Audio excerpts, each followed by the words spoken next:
Hey guys, and welcome back to the channel. In today's video, we're talking about why you should never use an OTS tune, but we're gonna talk more about it when we get into the car because I got out my stuff to film with my 2016 Subaru WRX, if you don't know, and it looks like it's about to storm and start raining. It's actually just starting to sprinkle now, so it's also really windy. We're gonna hop into the car, take it for a drive. Hopefully we're gonna finish the video outside of the car. Hopefully the storm passes, but let's expect the worst here, and let's get driving. That was definitely not what I was expecting here. I was really hoping we were gonna do an outside the car video. It's just been crappy weather. Let's give her a start up. I was just driving it, so it's not super loud. Let me readjust my microphone here, and then we'll get into the video. Cool, and we're off. So we're gonna get started here. We're gonna drive around town, hopefully finish this video in the exterior of my car, because I wanna show you guys a few things. But regardless, in today's video, we're talking about why you should never use an OTS tune, off-the-shelf tune. We're gonna start by talking about what OTS tunes are, what they're used for, what the purpose is, and then I'm gonna go straight into why you should never use them. Well, use them for long periods of time. You can use them in short periods of time, but they're really not designed for long-term use, in my opinion, and a lot of opinions of owners, tuners, and everybody in the community. However, this video is not meant to scare you. It's a long-term risk mitigation. And the longer you use OTS tunes, the higher risk tolerance you should have and the higher risk you may be taking with your car. But I'm gonna get into that later in today's video. Before we get started, I'm gonna run an intro because you guys need to know, you saw my car a little bit, but you need to know what I'm driving. And I like showing some B-roll shots. I took some great B-roll shots for a previous video, so I'm gonna roll a bit of an intro here. I'm in a 2016 Subaru WRX that's pro-tuned, if you guys don't know. So let's roll that.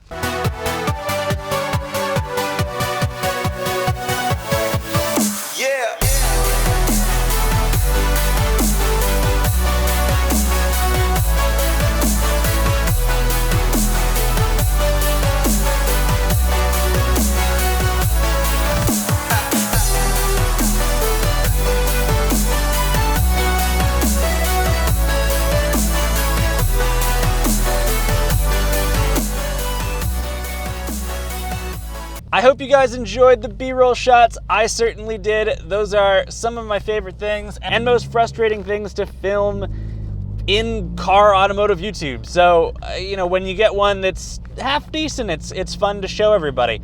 So I do want to apologize. I wasn't expecting the rain and the storm. This has been what the weather's been forever now. So it's good to finally get in the car, get moving, not be stuck inside, let's say. So, OTS tunes and what are they? But before we get started, if you haven't already subscribed to the channel, please consider subscribing and hitting that bell notification because that's the thing that lets you know I'm going live, know that I post videos and all those things, because I do go live quite often on this channel to answer your questions about my WRXs in general, cars, Subarus, everything automotive, and everything just in general. So be sure to hit that bell notification. It's much appreciated. So OTS tunes, what are they? They are off-the-shelf tunes.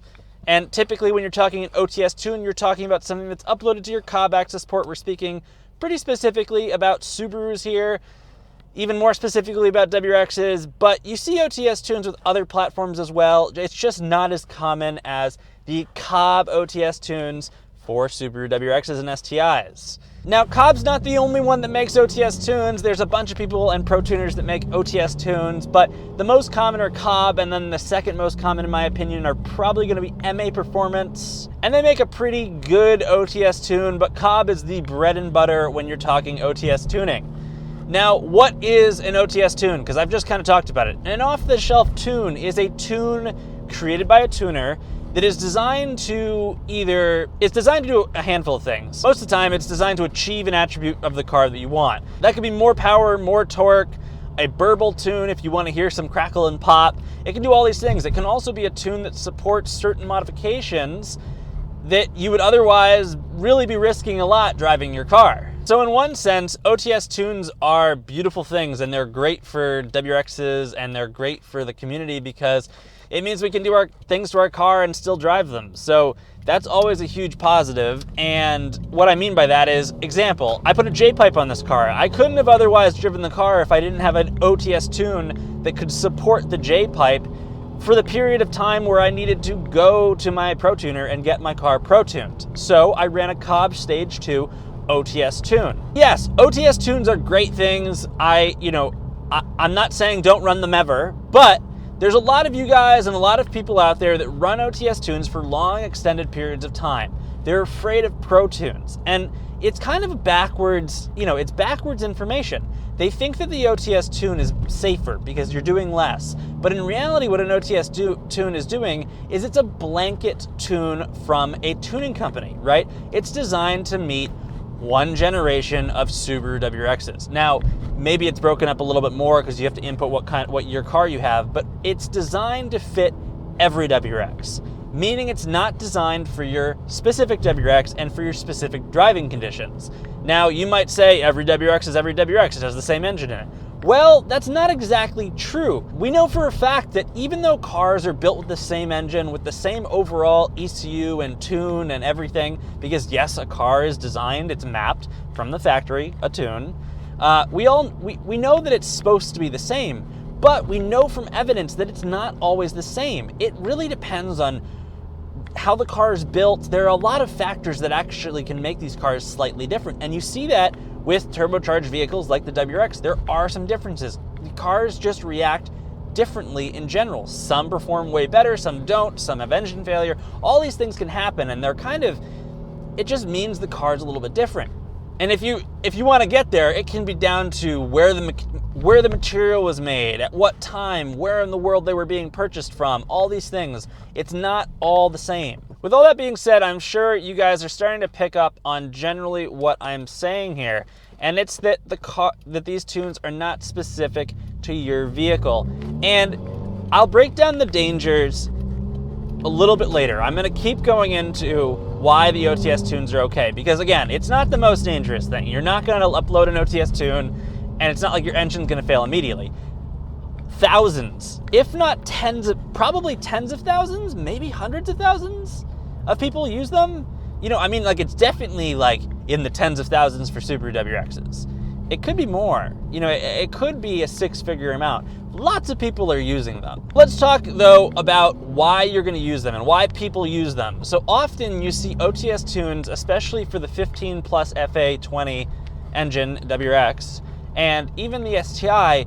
The Stage 1 Cobb OTS tune does a wonderful thing. It removes the rev hang from the car. Now, a lot of people are going to say there isn't actually a rev hang, you don't know how to drive the car. I'm telling those people they're wrong, right? Towards 2018 plus, Subaru started to address the issue, but I don't think they worked all the kinks out, so I still think there are issues. And yes, the Cobb Stage 1 tune, or the 1 Plus if you've got an intake, works that out. Now, when you start to modify these cars, you want to put an intake on, right? Cobb has an off-the-shelf tune where you can put a Cobb intake on, and then it's easy to do. So a lot of people run Stage 1 Plus from Cobb, or they'll do an MAPerformance intake and do the same equivalent tune from MAPerformance. Then people put a J-pipe on, and then they want to put it on. And the idea, unfortunately, a lot of people have, and argue with me, but it's people that contact me and ask these questions, is they think that tiering these steps is safer for the car, because everybody seems to think a protune means pushing your car to the utmost limit. I'm telling you now, that is simply not true. I went into my protune telling Bren Tuning I want a daily driver. I want power, but I don't want to go overboard. I want something that's that can be daily driven, something that's reliable, something that I'm not going to have issues with. Now, of course, they can't guarantee that, but they can make sure your car is running in a way that can potentially achieve that. So look, let me break it down for you. There are a multitude of reasons why the OTS tunes are bad, but it comes down to a handful of short things that I think most of us can understand, even with basic knowledge of, mechanical engineering, with, engine design, all those things. Everybody drives at different driving conditions, right? So a great example is, what are the people that live at higher elevations? We're talking like in the Colorado area, there's a lot of people that live at higher elevations. What do, right? I think most of us know, because there's a higher elevation, cars just run differently. For the most part, they're not as powerful. The pressure differentials and the amount of oxygen is just different. And those are some of the core things that makes your engine run, right? The combustion cycle. The other thing to consider is gas quality. These are all things that obviously Cobb can't control, or MAPerformance can't control. Temperature is another thing. Another core aspect of an engine running and a turbocharger is temperature. These are all things that are different depending on where you live. So if you live in Florida or in Texas versus Boston, where I am at, there's very much different temperatures, and you can get yourself into a little bit of a conundrum. It's not necessarily dangerous with temperatures, but you're not going to run as efficiently and you're not going to get as much power. So not only that, but your car might have a different J-pipe. It might have a different exhaust. It might have a different intake. You might have, not clean injectors. There might be some little things. There might be some little things with your car that just make it act a certain way, operate a certain way, work at a certain efficiency. And ultimately, an OTS tune isn't going to be able to account for that. So it's not going to account for your ambient conditions. That's your driving conditions, your outdoor conditions, your sea level, your gasoline, all these things. It's not going to account for the small micro differences in the engine, because yes, there are some. And maybe one of these days I'll make a video about what can actually be different. Now, we're not talking major differences, because there's quality control with these cars and the way they're built. However, they can't guarantee supplies are the same.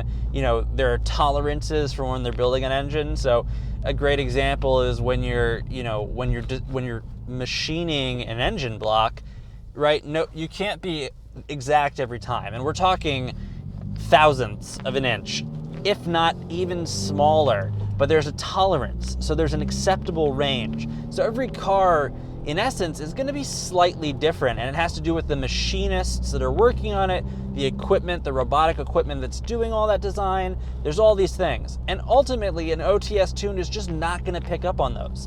So, with all that being said, what a protune does is it allows a tuner, someone that specializes in your vehicle and in your car, to sit down with your vehicle, whether it's an e-tune or a protune in person. I recommend a protune in person if you can.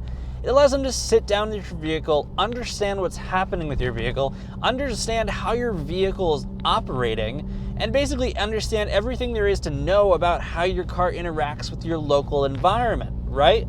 And once they can do that, they can adjust things with your car, all the parameters that get adjusted when you tune, and make sure your car is running, one, incredibly healthy, and two, it can be running at the most efficient power, horsepower, torque, everything. Fueling can be adjusted, ambient temperature can be recognized, air-fuel ratios can be dialed in. These are just little things that I don't want to get too far into, but I guess what I'm saying is, guys, if you're going to tune your car, you really want to have an outlook for doing some type of protune. And if you're like, oh no, that's too much money for me, there are people out there that will do protunes for under $500. So if you're already spending the $500 or $600 for an access port, and maybe if you're going MAPerformance, the extra $100 or whatever it is for a tune, you should be prepared to spend a little bit more money and get something that's a little bit safer for your car. I know there are going to be people out there that are frustrated with what I'm saying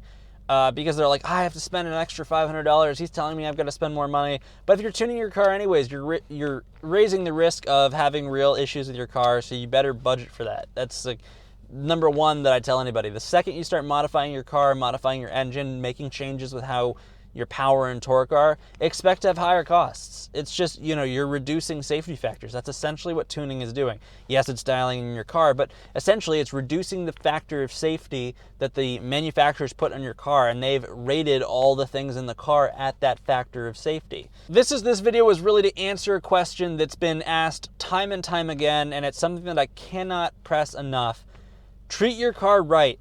And if you've watched this far through the video, thank you. I know I rambled a little bit and there was a lot of information to talk and not a lot of information. It's the kind of thing that, it's funny, some people say I waste their time, and I'm sorry if I do. I wish I could produce a 2-minute video, because in essence, some people are only looking to get 2 minutes of content out of this.